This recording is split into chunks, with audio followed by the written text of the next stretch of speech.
If you've wanted to do some cold outreach on Instagram for your health or wellness business and hire someone to do it, but you were afraid to just hand over control of your Instagram inbox, today's episode is for you.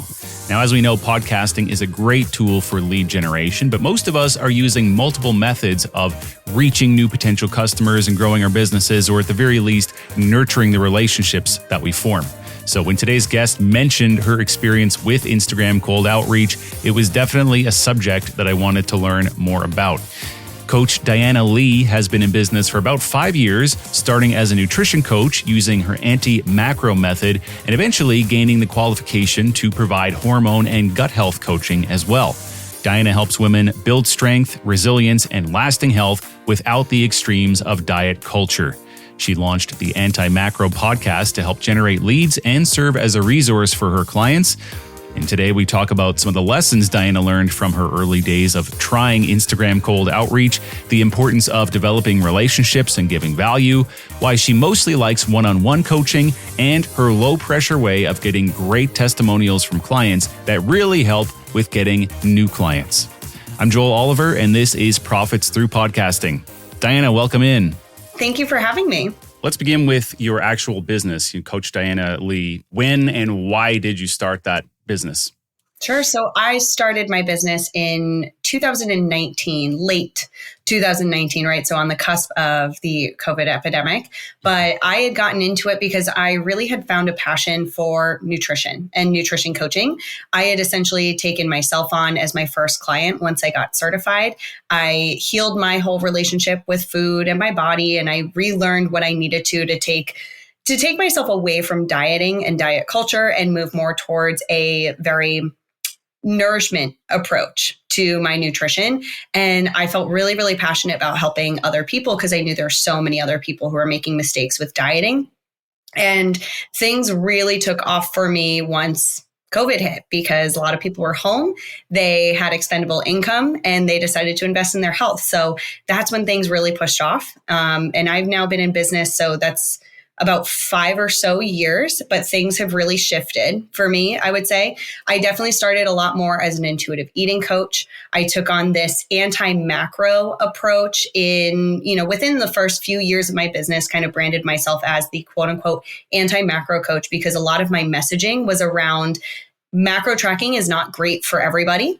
And so I worked specifically with people that it didn't want to macro track.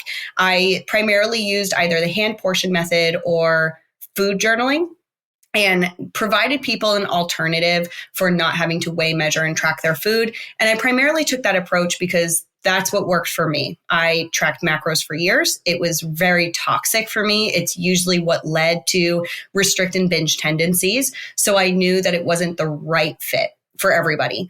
And then slowly over time, things started to morph a little bit more into the hormone and gut health space as I started to get more and more clients or even just people applying for my coaching saying, oh, I have gut health issues. I have Hashimoto's, I have this and I have that. And I was like, okay, I'm not qualified to help these people. So let's go ahead and get qualified. So eventually I got a functional nutrition and metabolism specialization and really transformed my business more into that hormone and gut health space, but I still take that anti-macro approach. So my clients still to this day do not track every little food that they eat. And I've definitely adopted it to help them with mastering their hormone and gut health. Nice. Okay. So you found that anti-macro concept helped you stand out and differentiate yourself in the space? I would say definitely, especially in the early days. Before hormone and gut health got really popular, I think it was really hard to differentiate yourself in the space on Instagram as a health and nutrition coach. And I was always told you need to niche down, you need to be specific about who you help. And taking that anti-macro approach and really speaking very verbally on my Instagram about, hey, I don't always agree with this method. I think that, there can be better ways for other people, especially when that calories in, calories out approach was being pushed very, very hard. I think that really helped me stand out. And a lot of people were very attracted to that. I also had a history or background in CrossFit. I was coaching CrossFit in person at the time, and my approach was definitely very different because CrossFitters are very attracted to macro tracking. And I feel like those go very hand in hand. So to have that CrossFit approach and to then also offer, like, we don't have to be so extreme about everything, it was definitely a very different approach at the time. I can totally relate to that. Anytime I've tried to track that stuff over the years, it doesn't last very long. And I'm of that mindset. Well, I'm eating pretty well. Like, let's start there. I don't need to have all these numbers. Let's just focus on being healthy, right? So I get that. So, okay, that's nice. It was going well for you. Clearly, you've been doing this since 2019. You brought the podcast in 2022? Yes. So I actually had to look back. I was like, when did I start this? It was November of 2022. I was working with a business coach at the time. She had started her own podcast, and she was definitely pushing a lot of her mentees to get into podcasting. And I was really, really confident in posting content on Instagram. I was on TikTok at the time, I believe. And I played around with YouTube with long form content, but it didn't really stick for me. And podcasting ended up being my avenue for that long form content. Because even same with, I tried Instagram Live a few times. I wasn't a fan. I really liked that podcasting gave me an avenue to do long form content where I could be a lot more intentional about it. I could kind of map out what I really wanted to say and make sure that I said it in the way that I wanted to say it. Makes a lot of sense. I think that's an important thing to highlight, because you can succeed at virtually anything if you put in that effort, like whether it is Instagram Live or YouTube long form content or podcasting, but we just don't all really resonate with the format. Like the people who are drawn to podcasting, like some of the reasons you gave, it makes sense for those reasons. It's like, this just feels like the thing to do. So I'm glad you brought that up. Now, let's understand the business a bit more. Who would you say is your ideal client these days? What specifically are you offering? And then how do you deliver that? Sure. My ideal client is, at this point, I primarily work with women. I have worked with men in the past, but I would say my, primary target these days has become women. Typically women in their 30s to 50s who have had a history of chronic dieting in some capacity. They've likely done macro tracking in their past, so they have experienced it and realized that it's not for them. If not macro tracking, calorie tracking. I work with a lot of women who have experience with things like Noom, keto, Weight Watchers is a big one now. So they have a history of doing various diets, and usually they might be successful in weight loss, but then they find that they usually gain the weight back. And then, of course, they're noticing that they just don't feel great. So usually they're dealing with bloating, food sensitivities, pretty miserable periods. And a lot of women who are, they're seeing doctors and they don't feel like they're being listened to. So they're like, I have low energy. I'm very moody, especially during my cycle. I don't feel well when I eat. And doctors are kind of like, that's normal. That's fine. And they're looking for a better answer. They're looking for someone who can get to that root cause. And that's one thing I love about this space, because so many people grew frustrated with that typical traditional healthcare system where it's just, that's the way it is. The doctor is there to do their specific role, and you kind of just have to live with it unless you go and find all this other information, which has been brought to light so much in recent years, thanks to this online space and podcasting and YouTube. And there is just such a better lifestyle available for people. So that's really been something I'm happy to be involved with. Not that I'm the one giving that knowledge out, but most of our clients are doing that. And that's why it got me so interested in, like, wow, this is actually changing people's lives. So I'm so happy that this exists. Now, in terms of what you offer, is it one-on-one coaching only? Do you have group programs? What is something that people can actually purchase from you to work with you? So I primarily do one-on-one coaching. That has been my go-to offer basically since I started my coaching in general. And then I do have an offer where I do an intensive. So now somebody can come to me and we do a full intake, and I can look at their labs as well, and I can look at their full nutrition history, diet history, things like that, and give them a little bit more guidance on what direction to go. So this one is really, really great for an individual who doesn't necessarily want to commit to long-term coaching, but they need answers, right? Again, somebody who's probably been poo-pooed as far as their symptoms go, and they're usually in the mindset of, it must be my hormones, right? And so what I do, again, like full client intake, And then we do a one-on-one 1 hour call where I identify, hey, here are some actions that we can actually take to help get things started. Answer the question, is it really your hormones or is it something else? Usually the answer is it's both, right? Our hormones are very much impacted by our lifestyle habits and behaviors. And usually there's a lot of low hanging fruit that we can tackle together and say, okay, like if we do XYZ, here's some quick wins that you can get. And so usually that intensive can help open them up to, all right, now I know where to start, or okay, I do think I need one-on-one coaching. I'll now commit to that long term. So that's where I'm sitting at right now. Got it. And it's not the case for everyone that's in the health coaching space, but many often aspire to do more of a group thing, or they kind of do it through necessity once they get so busy. Is that something that's on your mind, or do you personally prefer to do just the one-on-one for certain reasons? I always go back and forth on group coaching. I have actually done group coaching in the past. I will say that when I did group coaching in my coaching business, I still had my one-on-one offer.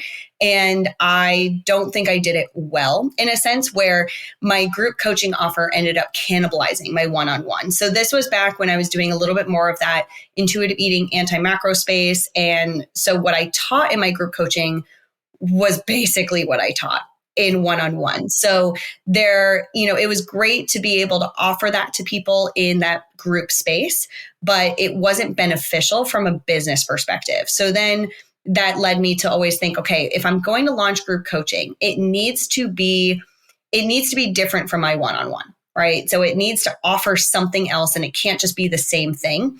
And the more and more I developed my business, the harder I found that to be, because the more I think about it, it's like a lot of the times I love the one-on-one aspect because I can get really nitty gritty with, what's going on in an individual person's life. What exactly do you have that is your obstacle and how can we overcome that? I feel a lot of people are always in they're kind of in a different space. Like I have some clients who come into me, I'm like, yeah, you truly are doing all the right things. You've got the foundations, you're doing the basics. Now we need a more high level gut protocol. And I have other people who come into me and I'm like, all right, we're not even sleeping 8 hours a night. So we need to start there. And I've always found it a little bit more difficult to identify what group coaching would look like for me while still maintaining, a really great service to my clients. Something I will say, I've added a group element to my coaching as of late. So when I have clients who do a gut protocol with me, oftentimes I have them on the low FODMAP approach. So what I've done is I've taken any of those clients and I've put them into a one-on-one group chat within the app that I use. I use Trainerize. So they're able to talk to each other, and basically any clients who are on that low FODMAP approach can, connect, ask each other questions, share recipes, share advice. And especially whenever I get a new client who is just starting that protocol, I add them to that group and they can see the history of conversation. They can ask new questions from people who've already gone through it. And so it does build that community element. So it's not particularly group coaching, but I have added that group element to my one-on-one. Hey, it's Joel jumping in for 15 seconds to say, if you are ready to take your podcast to the next level and save time so you can focus on your business while generating more leads and revenue through podcasting, book your podcast vitality call with me today at eastcoaststudio.com. You'll find the link in the show notes. Now back to the episode. Clearly, you are enjoying what you're doing. You're passionate about helping people. Curious, when you, as we all have to do, you bring that business element in here, like you have no choice, you have to face the business stuff. How has that been for you? Is that something you enjoy, or has it brought frustrations? Oh, I mean, of course it's brought frustrations. I guess that's a given. I think anyone would be lying if it doesn't, because that's just part of the process. It's been, it's a constant learning environment that I need to be in. I have invested in business coaches for years over time. And while I think that was incredibly helpful, I don't think I would be where I am today if I had not invested in some level of business coaching. I think that really helped me build a solid foundation and whatnot. But it did get to a point where the constant business coaching and being told what to do, it burned me out a little bit. Some of the business coaches I worked with, I was not always happy with the direction that they recommended I take my coaching in, and things would not feel fully aligned for me. So when I finally took a step back from business coaching, it took a while for me to really rebuild trust within myself, because for a long time I relied on somebody else to tell me what was the right move in my business. So all of a sudden I was by myself. I'm a solopreneur. I don't have anybody working with me. And I had to make those decisions alone. And I had to realize that my intuition is good enough, and that it's okay also if I don't do things the way that people say like is optimal, right? I think everyone's like, oh, I have the best strategy. And sometimes the best strategy for one person is not the best strategy for everybody. We know this with coaching even, right? Like you know that you have to make it a little bit more individualized. And I had to realize what was actually best for me. And I found that I could come out of burnout and fall back in love with my business and feel really confident in my business when I truly trusted my own intuition, my own gut. And by all means, I'm happy to listen to experts who are more successful than me and see what tidbits I can take from them. But I do think for me going forward, I want to be in a place, and if I ever decide to work with somebody again, I really would rather work with somebody who challenges me to figure out what's best for me rather than provides me a game plan and just kind of expects me to execute it. Mm-hmm. I'm glad you brought that up, because that is such a delicate balance, because as entrepreneurs, we can have all these questions and wonder what the right thing to do is. So you go pay an expert to tell you, but then you're trying to think, well, I don't know about that particular direction, like you said, but should I just do it anyway? Like, are they correct? Or, is my business going to fail if I don't do that? So yeah, you said it was mainly just instinct and feeling that you went by in terms of determining what was best for you. For the most part, I mean, of course I had some data that could drive my decisions. I am a, impulsive and spontaneous kind of person. So at times, yes, I'm going by instinct, but I do try to be methodical about the decisions that I'm making. And through kind of realizing what I wanted to do, how I wanted to treat my clients, how I wanted to serve my clients, getting really in tune with what felt good for me and what was making me more energized rather than drained was a really important part of the process. That's great insight, because I've definitely had those moments as well. And I doubt, well, they're telling me to do it, I guess I should. But yeah, you can step in yourself and say, wait, this just doesn't feel right, or I don't enjoy it. So I think that's really, really good advice. Now, you mentioned obviously being a solopreneur. Is there anything in your business these days that you delegate, or are you doing everything on your own? I did recently just hire a virtual assistant to help me, mainly with lead outreach. That was like the one task on my plate that just kept getting pushed off. I've done it in the past myself. I've done a really great job of it. But that was one of the things that ultimately burned me out, was just sitting on Instagram, trying to find leads and trying to create conversations. And I really like connecting with people. Once a conversation is started, I can carry it. It's more of the starting the task. So I did just bring somebody on to help me with that. But everything else I do myself. I do kind of joke that one of my favorite hires has been investing in ChatGPT, the like $20 a month version.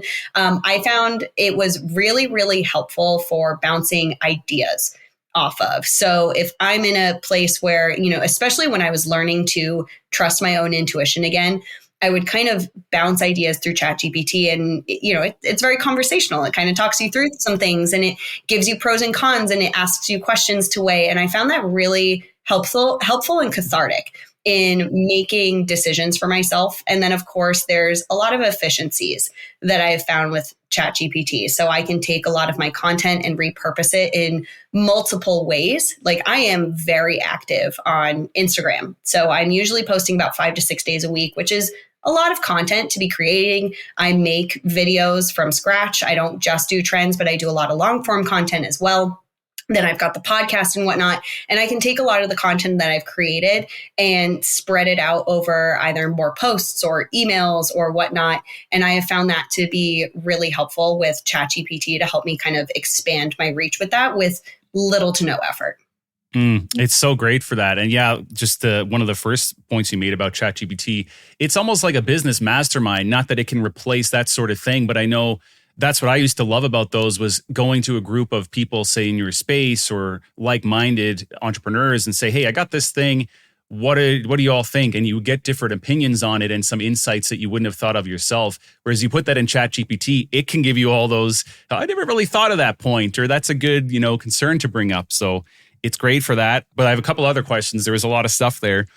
First of all, the VA that you hired, lot of people want to have a VA, but they may have had experiences where they couldn't find one that was a good fit or was a challenge. Where did you find your VA? How did you screen?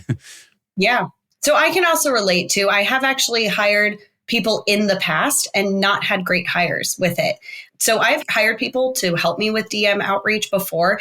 And the 2 other times I did it were big mistakes, big mistakes. So the biggest regret that I had was, I didn't learn how to do it myself before I outsourced it. I kind of just said, oh, this is hard, and immediately tried to outsource it.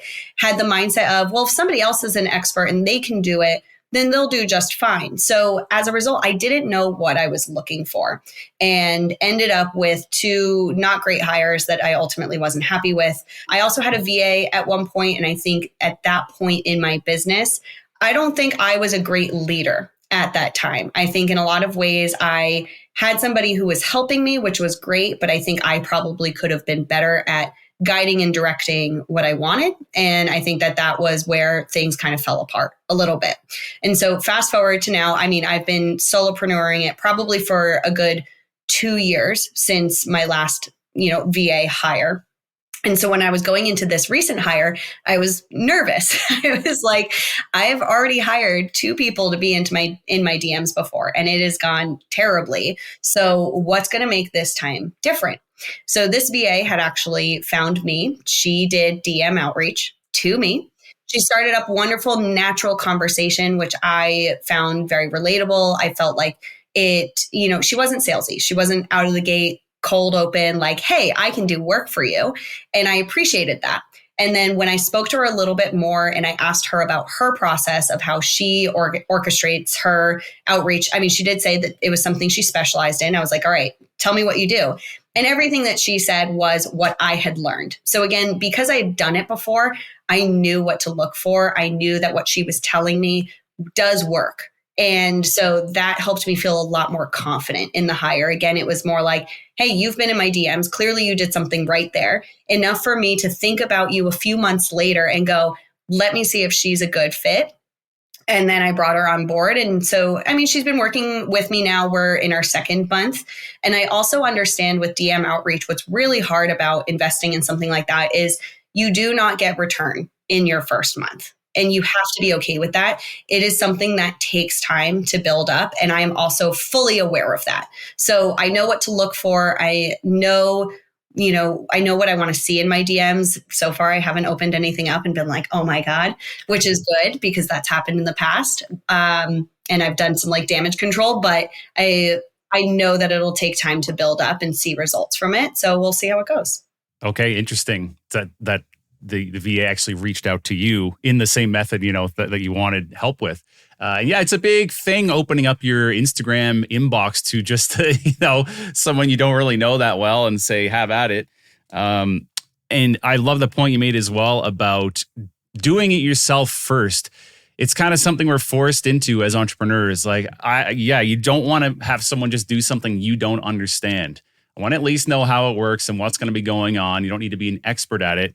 But okay, that's really cool. And could you just briefly tell us a bit about how this actual outreach stuff works? Like, what's the process? You find leads, how, and then start a conversation? Yeah. So usually you find leads through looking at other Instagram accounts. Usually it's accounts that you think your ideal client is hanging out in. So it could be other health and fitness professionals, other health and fitness brands even, or if you get really hyper specific about your ideal client, what are some of the things that they like? What are some of the things that they wear? Are they tagging their favorite brands or using hashtags and whatnot? And I would say the strategy has really evolved over time. Over the few years that I've been doing this, it's changed a lot, but that's relatively where you find people. And then it's about reaching out to them and just starting natural conversations. So maybe it's replying to a story and genuinely asking them a question or leaving just a nice encouraging comment and not really asking for anything back right away, not always expecting something from these people. Sometimes it's seeing something that's on their feed and then sending it to them and making a comment, right? So anything that you can spark genuine conversation about, it does not immediately have to be about health and fitness. And sometimes it shouldn't be, because a lot of people are already aware that coaches are doing this. Like this has been a strategy in play now for a few years. And I've seen that some people are tired of it. People don't want to be reached out to by coaches. And they're like, I know you're trying to sell me on something. So as soon as you try to like hook them right into talking about, coaching, like they're going to be out. So what I have found has worked. And again, like this is why it doesn't provide an instant gratification, is building these relationships over months and just having genuine conversations with people. Eventually, yes, asking about health and fitness where you can, because obviously you want to direct it towards something that you can help them with. And then it's about giving people quick wins in the DMs, right? I was recently talking to somebody in my Instagram messages. I have been talking to her for a few years now. I know a lot about her history, background. I know she just had 2 kids, and she's telling me, about getting back into exercise and working out and her goals and whatnot. And I happened to ask her, have you been assessed by a pelvic floor PT? She mentioned a few symptoms that she does have postpartum, told her doctor kind of said, it's normal. And I was like, okay, no, it's common, but it's not normal. You can get help through a pelvic floor PT. I actually connected her to an online pelvic floor PT that I know, who I also know has free resources. So again, I'm not even selling my services, but I'm trying to help her in her process. And she's been like incredibly grateful for that genuine interaction, for that genuine help. And if it's like down the line, she decides that she wants to get into one-on-one coaching, hopefully I'm that first person that she thinks about. And I think that's where a lot of people do it wrong, is they're not genuine. They're not actually trying to help people. They're trying to get the sale as quickly as possible.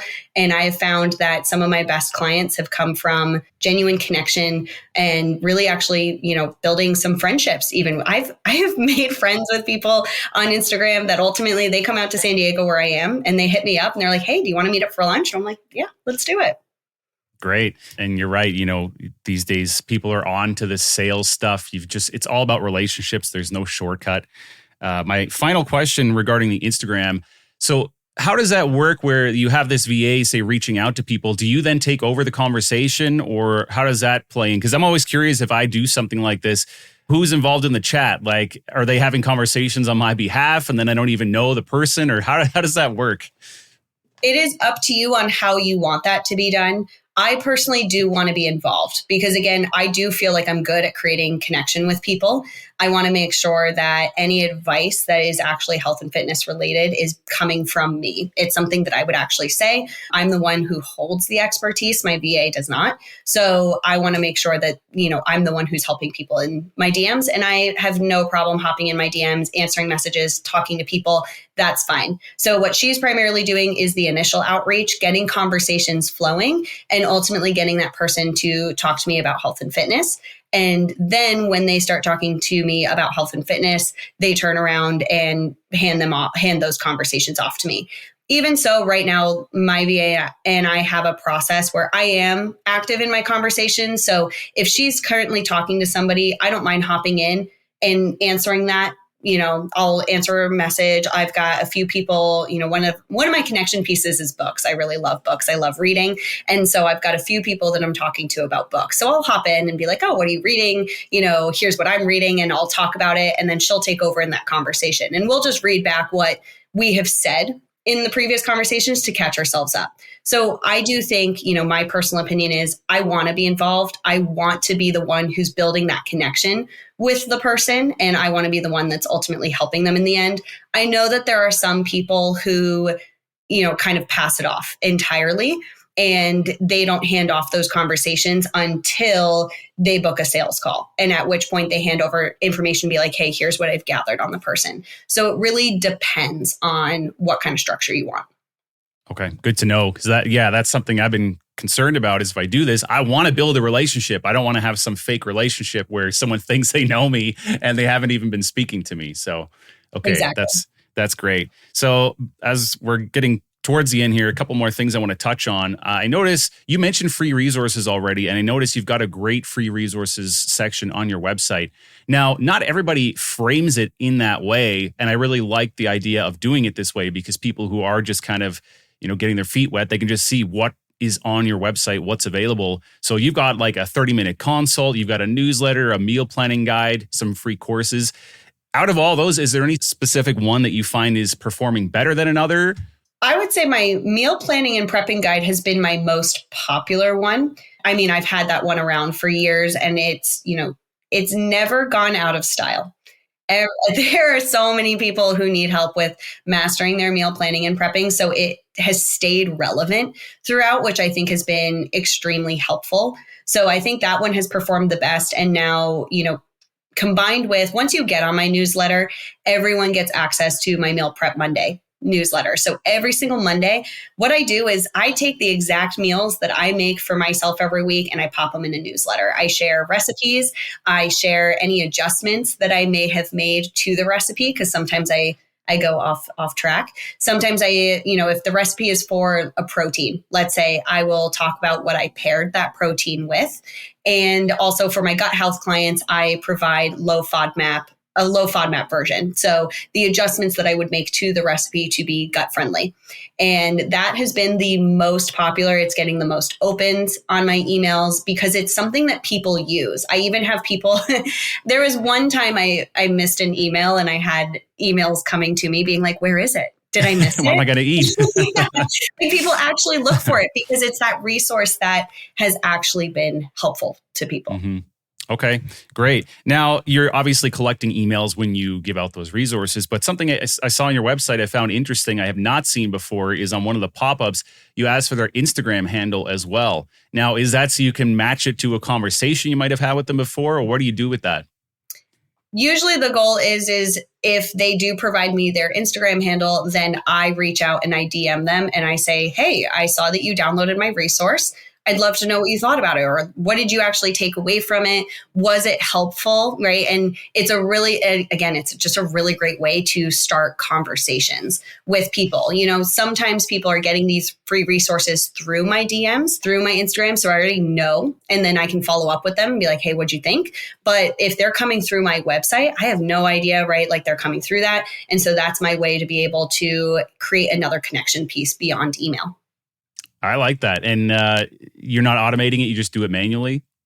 Right now, everything's manual. I did ManyChat for a while, but I couldn't justify the expense of it just because I do have a smaller following. I don't have crazy high engagement, where I have like hundreds of people using like the trigger word.